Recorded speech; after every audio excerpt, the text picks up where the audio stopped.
Hi guys, so na-request ni Mrs. ko huwag muna ako mag-shave. So 1 week without shaving, walang special na kahit na ano. Ano lang talaga to, genetics. Yun, di ba may pinanganak na mga tatangkad. Tapos kung mag-exercise sila or magpa-practice ng basketball, blessed sila sa basketball, mahaba yung mga galamay nila. Ganun din pagdating sa swimming, tsaka running, mahaba nila eh.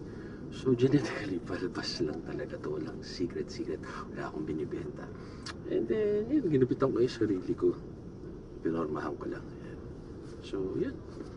Tama kayo, mali ako, I'm not your doctor. Do what works for you. Happy healthy. If you have any questions, just drop it here. I'll be glad to answer them.